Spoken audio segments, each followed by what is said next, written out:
สบายดีสวัสดีพ่อแม่พี่น้อง FC ที่ฮักแพงเบิดสุขุสุคนเบิดสุหมองสุบอนเด้อพี่น้องเด้อยินดีต้อนรับเข้าสู่ช่อง YouTube บาลาวพาเพลินพี่น้องคือเก่าคือเดิมเนาะตอนนี้ก็อยู่เฮือนพี่น้องเนาะอยู่เฮือนฮักกะมาแต่ข้างนอกไปหาลูก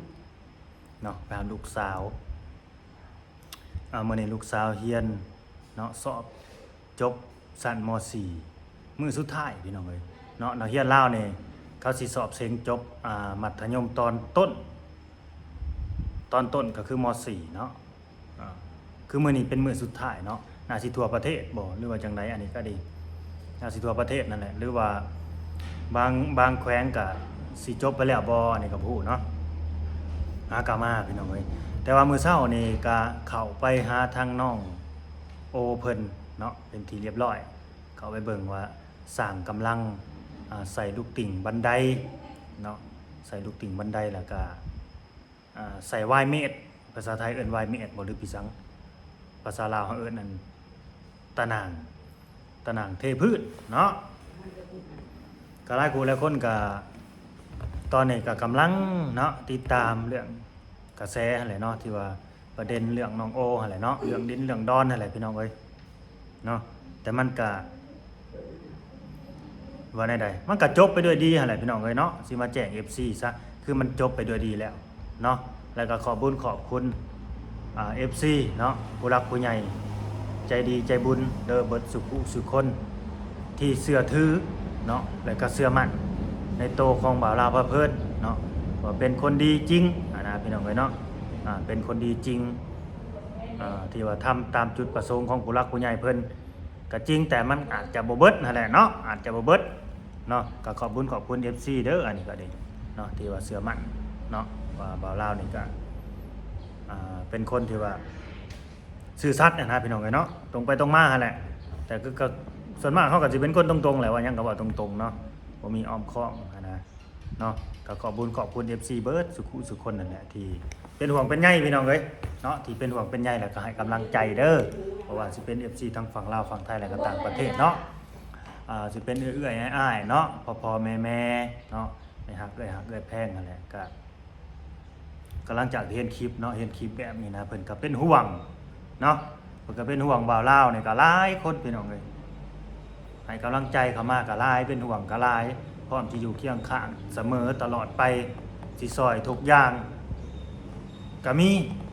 เนาะเปิดสิซอยทุกอย่างซอยบ่าวลาวทุกอย่างนั่นแหละทุกสิ่งทุกอย่างก็มีในกรณีเรื่องนี้แต่ก็ขอบคุณเด้อเนาะผู้รักผู้ใหญ่เอื้อยฮักเอื้อยแพง FC นั่นแหละเนาะที่ให้ความหวังดีมาเพื่อสุคนแต่ว่าเรื่องมันจบไปแล้วพี่น้องเอ้ยเนาะคือจบมื้อนี้แหละก็ไปหาตำรวจมาแล้วก็ไปเจรจากันจบกันด้วยดีเนาะก็บ่ได้มีหยังยืดยาวเด้อพี่น้องเด้อบ้านนี้เนาะเฮาก็แนวใดก็คือแบบเพราะมันจบแล้วมันก็โล่งใจสบายใจนะพี่น้องเอ้ยเนาะเฮาบ่ได้มีความผิดหยังแล้วบ้านนี้นะตามที่แบบเขาแบบเว้ามาแหละเนาะที่ว่ากล่าวหามานะบ่ได้มีความผิดหยังแล้วมันก็โล่งใจสบายใจบัดนี้เห็นจังมันก็ลำบากพี่น้องเนาะแบบมันอึดอัดนะในใจน่ะตอนนั้นน่ะในช่วงนั้นเนาะแต่เดี๋ยวนี้คือสบายใจแล้วเห็นยังก็ดีเนาะก็ถือเป็นบทเรียนได้พี่น้องไปเนาะเป็นบทเรียนครั้งยิ่งใหญ่ในชีวิตของบ่าวลาวเนาะเรื่องนี้สอนให้บ่าวลาวได้ฮู้เนาะหลายๆอันหลายๆอย่างเนาะบทเรียนราคาแพงครั้งยิ่งใหญ่ในชีวิตสอนให้เฮาได้ฮู้เนาะแล้วก็ได้ฮู้ถึงจิตใจคนนำคือกันเนาะได้ฮู้ถึงจิตใจคนได้ฮู้ถึงความที่ว่าความใดความถูกต้องแต่แม่นเนาะก็ตามนั่นแหละได้ฮู้ได้เรียนฮู้หลายๆอย่างว่าซั่นซะเนาะเป็นบทเรียนว่านี้นับแต่นี้ต่อไปนี่บ่าวลาวนี่สิบ่ให้เกิดเรื่องแบบนี้เกิดขึ้นกับบ่าวลาวอีกเด็ดขาดพี่น้องเอ้ยสิบ่ให้เรื่องแบบนี้เกิดขึ้นเนาะสิบ่ให้เรื่องแบบนี้เกิดขึ้นเด็ดขาดถือว่าเป็นบทเรียนเนาะ อันนี้ก็บ่าวลาวก็ยอมรับตลอดมาได้ว่าบ่าวลาวน่ะผิดเนาะผิดที่ว่าจุดประสงค์ก็คือเอาสื่อเด็กน้อย2คนนี่เข้าในใบซื้อขายบ่ได้นั่นแหละเนาะผิดแต่เฮาก็เคยเว้าในคลิปตลอดได้ว่าเฮาก็ขอโทษเพิ่นนะก็แจ้งเพิ่นไปแล้วคุยโดยตรงก็คุยแล้วเนาะโทรไปคุยกันโดยตรงก็คุยแล้วก็แจ้งไปแล้วเนาะแล้วก็ว่าเฮาก็เคยเว้าอยู่ว่าก็เข้าใจกันไปแล้วเนาะแต่มันมีเรื่องแบบไหนนึงนั่นแหละที่บ่เข้าใจกันเนาะก็บ่เป็นหยังเด้อพี่น้องเด้อมาเก็บมาเว้าตัวนี้เนาะมันจบไปแล้วก็สิบ่ให้เว้าถึงแล้วบ่าวลาวก็สิเฮ็ดคลิปเดียวนี่เนาะให้จบในคลิปเดียวนี่เนาะคลิปนี้คือมาแจ้งแล้วก็สิมาขอโทษผู้หลักผู้ใหญ่เนาะ ก็สิกราบขอโทษผู้หลักผู้ใหญ่เนาะใจดีใจบุญเบิดสุขคนเนาะที่เฮ็ดให้เรื่องนี้มันวุ่นวายเนาะมันวุ่นวายว่าซั่นซะเนาะเฮ็ดให้ผู้หลักผู้ใหญ่เพิ่นนี่วุ่นวายเสาะสนนำแล้วก็คิดนำหั่นแหละเป็นห่วงเนาะแล้วก็ขอโทษทั้งผู้ใหญ่ใจดีเนาะผู้ใหญ่ใจดีเด้อที่เพิ่นสมทบเงินมาหั่นแหละเจ้าของเงินจำนวน25,000 บาทเนาะขอโทษเด้อเนาะถ้าว่าบ่าวลาวนี่เฮ็ดผิดพลาดประการใดก็ขอโทษขออภัยเนาะขออโหสิกรรมให้บ่าวลาวนี่เด้อเนาะขออโหสิกรรมให้บ่ให้ถือบ่ให้เครียดกันเนาะบ่าวลาวก็ขอโทษขออภัยหลายๆเนาะที่ว่าเฮ็ดตามจุดประสงค์ของเพิ่นบ่ได้เนาะของเพิ่นบ่ได้หั่นแหละขอโทษหลายๆเด้อเนาะตามนั่นแหละขอโทษให้เจ้าต่อไปก็ให้เจ้าก็บัดนี้เจ้าสิไปแบบทำบุญเนาะหรือว่าเฮ็ดบุญทางใดก็นี่ก็สิเป็นบทเรียนเจ้าคือกันเด้อผู้ใหญ่คนนั้นก็นี่เนาะให้แบบแนวใดแบบว่าให้มันแบบ สอบถามเนาะรายละเอียดหั่นนะเนาะบ่ให้มีแบบกรณีคือแบบบ่าวลาวอีกหั่นนะอย่าเจอคือกันอีกพี่น้องเอ้ยเนาะก็ขอโทษเพิ่นทางผู้ใหญ่ก็ดีต่อไปก็ให้เจ้าเนาะแล้วก็ครอบครัวเนาะอันนี้คืออโหสิกรรมให้กันได้พี่น้องเอ้ยเนาะคือแบบเวรย่อมระงับไม่จองเวรนะอโหสิกรรมให้กันเนาะก็บ่าวลาวก็บ่มีหยังหลายก็ขออวยพรให้เจ้าเนาะผู้ใหญ่ใจดีทั้ง2คนจะขอเงิน25,000 บาทนั่นแหละเนาะก็ให้ครอบครัวของซุมเจ้าเนาะให้อยู่ดีมีแห้งเด้อเนาะให้สุขภาพเข้มแข็งให้ร่ำให้รวยขึ้นกว่าเก่าเนาะทำบุญทำทานไปแล้วก็ขอให้คืนกลับมาหาซุมเจ้าเป็น100 เท่าพันเท่าอันนี้คือสิบ่ประสงค์ออกนามเนาะ FC ก็สิฮู้ดีว่าสิบ่ว่าถึงนะคลิปนี้ก็สิมาขอโทษเพิ่นนั่นแหละเนาะแล้วก็แจ้ง FC ทางบ่าวลาวนํเนาะก็ให้ซุมเจ้าสุขมันร่ำรวยเนาะสุขภาพเข้มแข็งมีแต่ความสุขความเจริญเนาะโรคภัยไข้เจ็บก็จะได้มาเบียดเห็นยังทำยังก็ให้ขึ้นให้เกินเดินทางไกลขึ้นเหนือลงใต้ก็เดินทางด้วยความตลอดปลอดภัยเนาะขึ้นรถลงเรือหรือว่าคือขึ้นเครื่องบินกันนี่เนาะไปถึงจุดหมายปลายทางเด้อสาธุอะไรก็ให้ตัวบ่าวลาวพาเพิ่นนำคือกันเนาะแล้วก็ครอบครัวแต่นี่ต่อไปก็ให้วิตกรรมวิตเวรให้มีแต่ความสุขกายสบายใจให้มีแต่ความเจริญเนาะให้มีแต่สิ่งดีๆเข้ามาบัดนี้เงินไหลนองทองไหลมาเข้ามาหาครอบครัวบ่าวลาวนี่เนาะแล้วก็ผู้รักผู้ใหญ่ใจดีใจบุญเบิร์ดทุกๆคน FC เบิร์ดทุกๆคนเด้อเนาะที่ว่าให้กำลังใจบ่าวลาวเนาะทั้งแม่ฮักน้องโอเพิ่นคือกันอันนี้ก็ดีเนาะก็ให้เพิ่น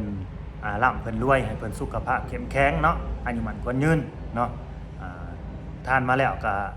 ให้เป็นของท่านเจ้าคือเก่าแหละเนาะท่านมื้อเช้าให้ไหลเข้ามื้อแรงเด้อทั้งแม่ฮักน้องโอนี่ก็แล้วก็ผู้รักผู้ใหญ่เนาะที่สมทบซื้อที่ดินน้องโอเข้ามาอันนี้บ่าวลาวยังสิมาชี้แจงอีกเทื่อหนึ่งเด้อ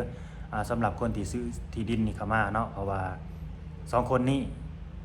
คือจบไปแล้วคืนเงินไปแล้วพี่น้องเอ้ยคืนเงิน 25,000 นะกลับคืนไปแล้วคือบ่มีหยังเนาะบ่เว้าถึงอีกบาทนี่เนาะบ่ว่าถึงอีก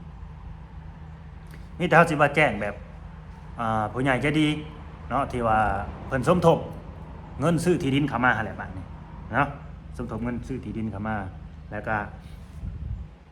ตอนนี้ก็คือแม่ฮักเพิ่นนั่นแหละที่ว่าแนวใด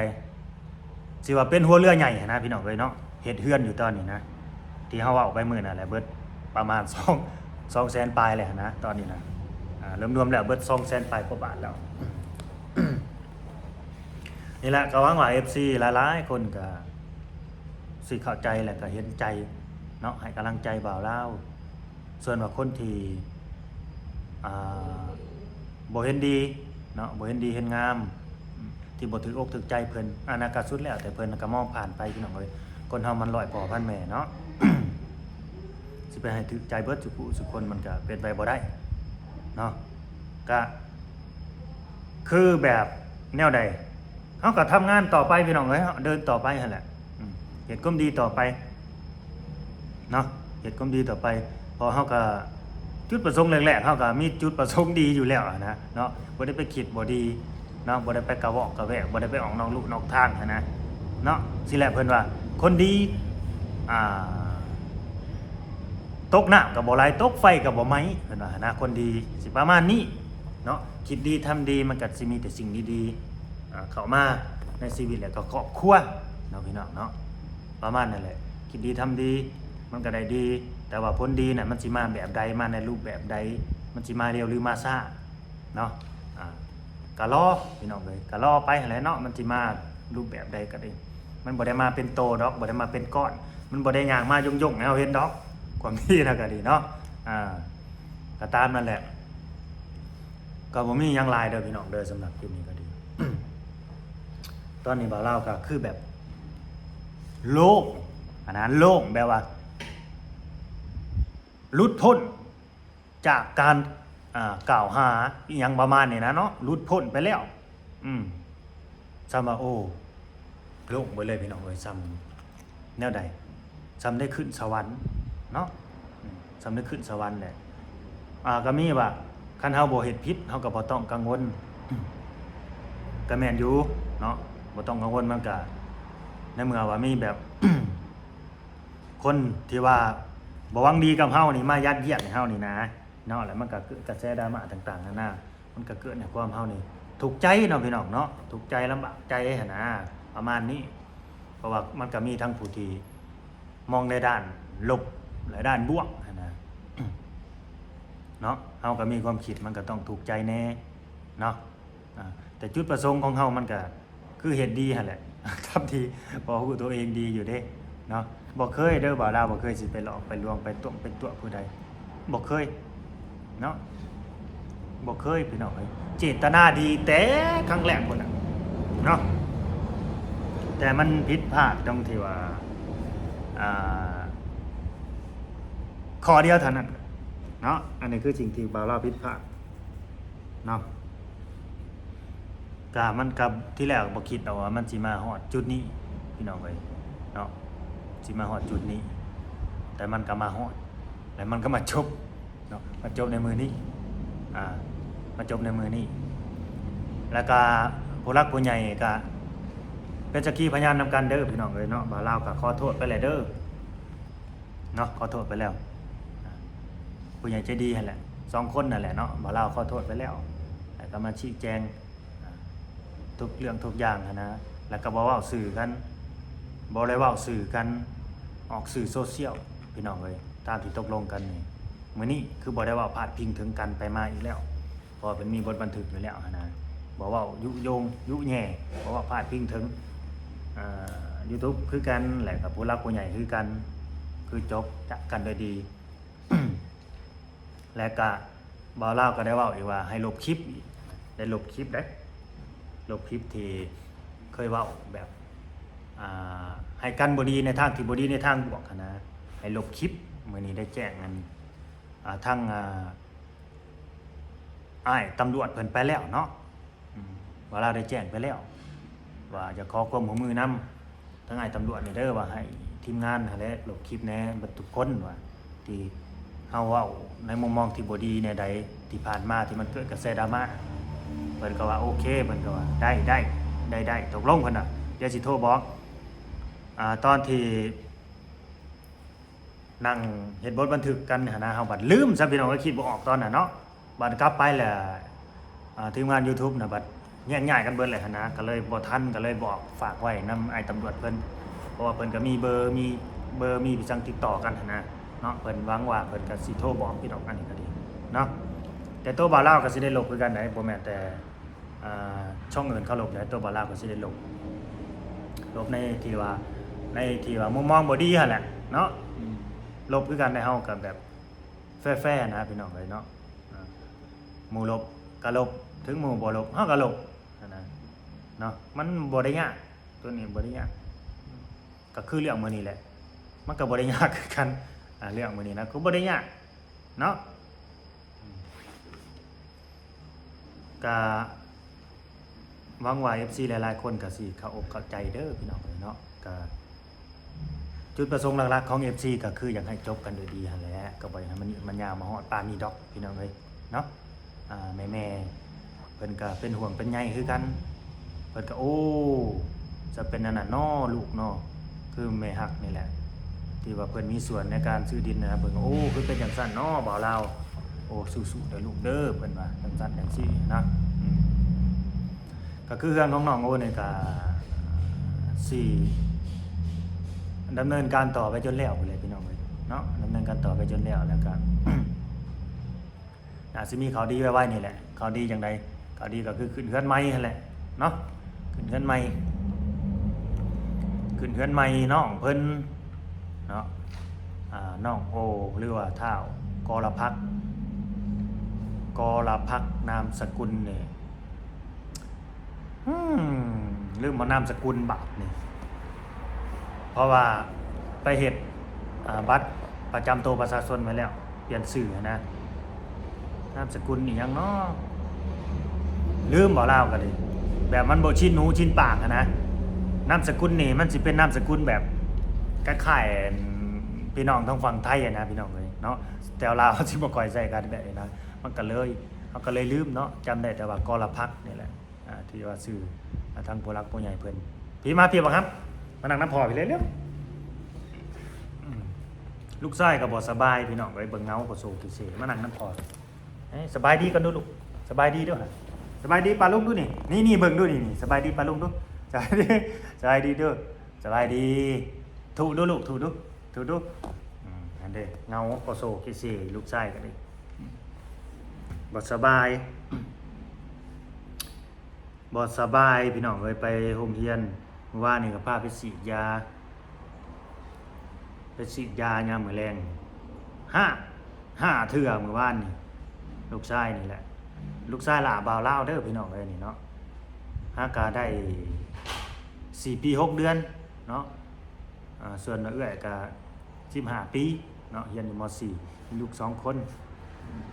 หน้าตาคือบ่าวลาวอยู่บ่นี่เบิ่งเอาเด้อพี่น้องคืออยู่บ่คืออยู่บ่คือกันอยู่บ่ลุงข้าวลุงสุริยานามสกุลวิไลพรตัวยาวอ่ะดีนามสกุลซึ่งแปลว่ายาวปานหางว่าวแท้ยิ่ง1ชาย1เด้อลูกหมาเอานะพี่น้องเอ้ยสำหรับ FC บุรีรัมย์มันติดตามใหม่ดอกเนาะก็สิบ่ฮู้พี่น้องเอ้ยนะสรุปสั้นๆเด้อพี่น้องเด้อเนาะสรุปสั้นๆก็จบแล้วบ่มีหยังเนาะคืนเงินคืนคำเพิ่นไปแค่นั้นแหละเพิ่นก็เอาไปทำบุญทำทานต่อเนาะก็สุดท้ายก็ขอให้ FC บ่าวลาวพาเพิ่นเด้อจงมีแต่ความสุขกายสบายใจให้มีแต่ความสุขความเจริญบ้านนี้เนาะพี่น้องเนาะเฮาก็ทำความดีต่อไปเนาะทำความดีต่อไปพี่น้องเอ้ยเป็นอาสาสมัครช่วยเหลือสังคมต่อไปเป็นนักบุญทุนชาวบ้านต่อไปนักบุญทุนชาวบ้านต่อไปพี่น้องเอ้ยเนาะเอาว่าแนวนี้ซะตรงๆซะเนาะ YouTube สายบุญอันนี้ฟังมันก็แบบคือม่วนในหูแน่เนาะ YouTube สายบุญนี่คือม่วนในหูแล้วว่านักบุญทุนชาวบ้านเนี่ยก็แม่นอยู่อันนี้เนาะตรงๆโลดตัวนี้ก็คือว่าแล้วการสิเป็นนักบุญทุนชาวบ้านนี่บ่แม่นเรื่องอันง่ายเด้พี่น้องเอ้ยบ่แม่นเรื่องง่ายคือเอาเว้าในคลิปนั่นแหละกว่าผู้หลักผู้ใหญ่เพิ่นสิไว้เนื้อเชื่อใจเฮาไว้วางใจเฮาเป็นสายบุญเนี่ยเพิ่นหรือว่าเป็นนักบุญเนี่ยเพิ่นตั้งหน้าเพิ่นนะเพราะว่าเพิ่นปิดทองหลังพระเด้เนาะตั้งหน้าให้เพิ่นก็คือนี่แหละแม่ฮักน้องโอนี่เพิ่นเป็นผู้ใหญ่ใจบุญใจดีใจสปอร์ตแต่ว่าบ่ประสงค์ออกนามคือปิดทองหลังพระนะพี่น้องเอ้ยเนาะปิดทองหลังพระคนนี่ก็บ่ยังบ่มีไผฮู้เนาะยังบ่มีผู้ฮู้ว่าอยู่ไสเนาะว่าอยู่ไสแล้วก็หน้าตาเป็นจังใด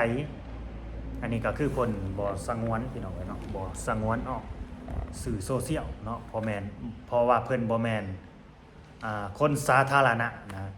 คือบ่าวลาวนี่มันคล้ายๆแบบคนสาธารณะเต็มโตเลยเพราะว่าคนรู้จักทั่วโลกเนาะคนรู้จักทั่วโลกได้